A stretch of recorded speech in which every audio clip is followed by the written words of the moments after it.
As we look around today, it's hard to ignore the surge of narcissism infiltrating society.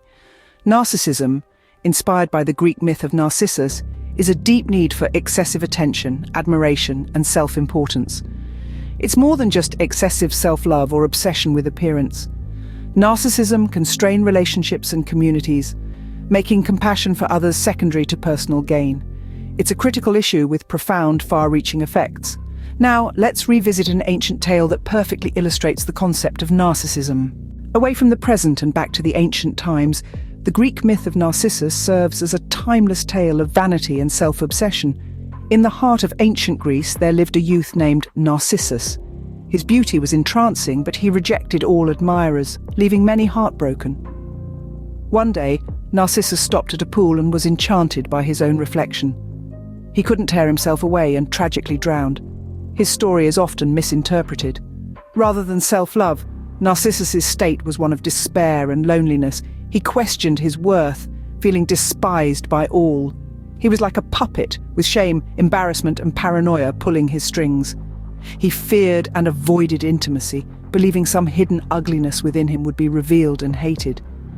This fear made him project a need for distance, making him appear aloof, while secretly feeling worthless. The stories depict Narcissus ending his own life, a sign of his depression. He was not in love with his reflection. At the sight of his beautiful reflection, nothing made sense.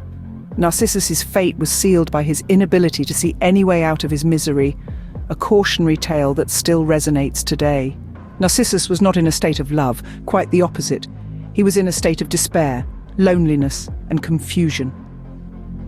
To understand Narcissus, one must delve into the complexities of his character. He was a high-functioning autist, an individual whose behaviors were shaped not by vanity, but by fear of intimacy and abject loneliness. These emotions rendered him incapable of maintaining relationships, leaving him isolated. Staring at his reflection in the water, but a constant reminder of his insecurities. Narcissus, not a wicked monster, but a tragic character trapped within his mental and emotional struggles. His actions were a manifestation of his self-perceived inadequacies. Narcissus's tale is a call for empathy, reminding us to understand the hidden struggles autistic individuals may harbor.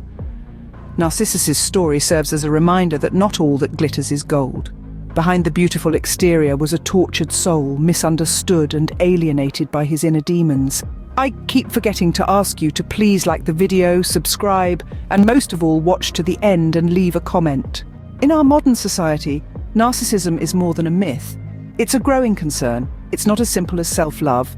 It's a complex condition, rooted primarily in a sense of shame for feeling unloved, consequent worthlessness, and paranoia. It drives a need for control and the sensation of superficiality and manipulativeness in relationships. It impacts both narcissists themselves and all in their field of influence. It is a desperate quest for acceptance. Addressing narcissism requires compassion and understanding for everyone involved. It's about starting conversations and creating environments where everyone feels valued. As we navigate our way through this increasingly narcissistic era, let's remember the tragic tale of Narcissus, because understanding, acceptance, and empathy could be the lifeline someone desperately needs.